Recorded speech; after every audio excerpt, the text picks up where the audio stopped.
Fala aí, pessoal, tudo bem com vocês? Eu sou o Emerson, professor de Física, e vamos juntos resolver a questão 27 da FUVEST 2024, prova V. Leitura, né?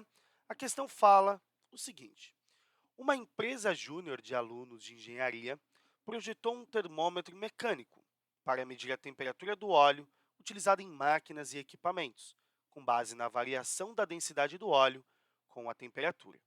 Então, ele está nos dizendo que eu tenho um termômetro mecânico, funciona com uma base mecânica, e ele vai me medir a temperatura de um óleo ali de acordo com a variação da densidade do óleo. Tá, vamos lá. Com essa finalidade, emprega-se um objeto de massa m igual a 18 gramas e volume de 20 centímetros cúbicos, que permanece imerso. Então, está totalmente imerso em um óleo e está preso por um fio ao fundo da superfície, conforme mostra a figura.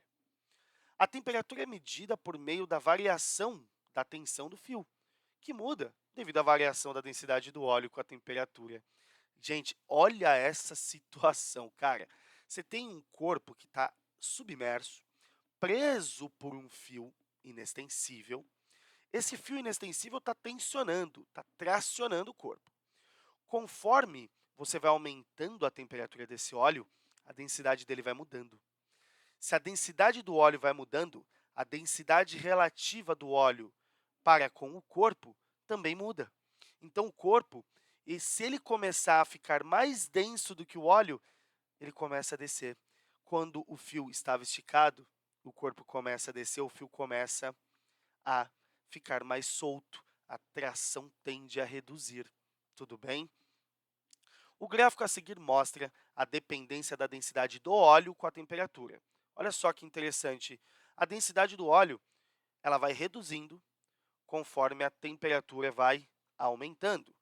Detalhe que a densidade do óleo está em gramas por centímetro cúbico, beleza?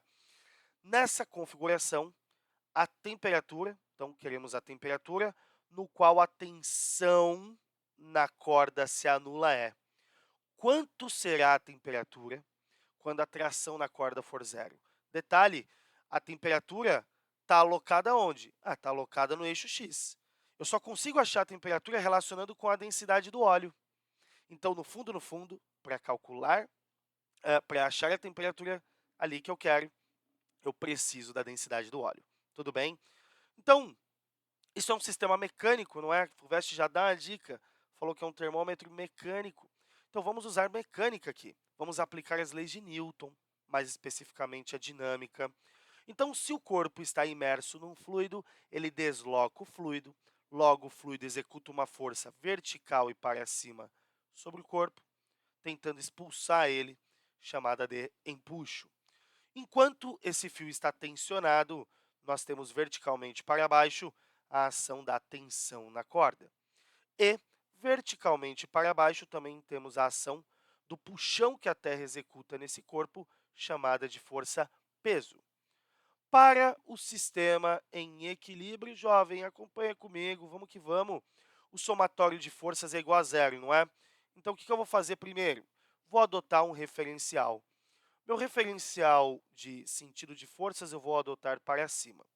Portanto, o empuxo apontando no sentido do meu referencial, empuxo positivo, peso e tração opostos ao meu referencial, então menos P menos tração igual a zero numa situação de equilíbrio, a soma dos vetores de força tem módulo zero, e isso é algo que a gente estabelece e vai na condição. Qual é a condição? A tensão na corda se anula. Pô, professor, então a tensão aqui é zero. Se eu tenho empuxo menos peso igual a zero, passo o peso lá, empuxo igual a peso. Pronto. Agora vamos que vamos, gente. Abre as duas expressões. Como que a gente calcula o empuxo que o fluido executa no corpo? É a densidade do fluido, que eu vou chamar de dF, o fluido é o óleo, né? Vezes o volume deslocado pelo corpo, o volume do óleo que o corpo desloca ao estar submerso, vezes a gravidade local. E peso do corpo, aplicado sobre o corpo, padrão, né? É mg, ele chamou o m de mzão, vezes G. Bom, G multiplicando dos dois lados, vamos mandar embora para facilitar, ó. Manda embora. E pera lá.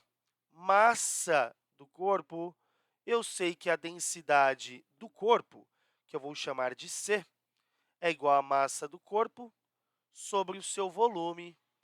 Ah, pera aí, então. Então, a massa do corpo é quem? Equivale à densidade do corpo vezes o volume do corpo. Estou referenciando o corpinho como C. Então, vai ficar com densidade do fluido vezes o volume que o corpo desloca, igual à massa, que é a densidade do corpo, vezes o volume do corpo. Gente, olha a sacada. O corpo não está totalmente submerso? Então, quanto de volume do óleo o corpo desloca? O volume dele mesmo. Então, o volume deslocado é igual ao volume do corpo, pode cortar isso daqui. Ah, professor, então, para a tensão zero, a densidade do óleo, que é o nosso fluido, equivale à densidade de quem? Do corpo. Pronto. Agora é só calcular. Quem é a densidade do óleo, que a gente vai trocar dF por dO, vai ser a massa do corpo sobre o seu volume. Vamos pegar os dados? A massa é 18 lá, ó, e o volume é 20. Opa, belezinha. Então, aqui é 18 sobre 20. Pronto. Se você quiser, pode simplificar por 2. Isso dá 9 décimos. Está em gramas em cima e centímetro cúbico embaixo. 0,9 gramas por centímetro cúbico. Isso é a chave da nossa resolução, porque agora nós determinamos a temperatura olhando o gráfico. Então, volta no gráfico, localiza o 0,9. Professor, 0,9 está aqui, ó. Rebateu? Opa, rebateu na temperatura? Beleza. Então, pelo gráfico, a nossa temperatura na densidade 0,9, que é quando a tensão é zero, vale 150 graus Celsius. Pronto, está respondida a questão. Alternativa correta, letrinha D de dado. Beleza? Então, uma questão de leis de Newton que mexia ali com hidrostática. Tudo bem? A FUVEST gosta bastante desse tema. Fechou? Muito obrigado pela atenção de vocês e até o nosso próximo vídeo.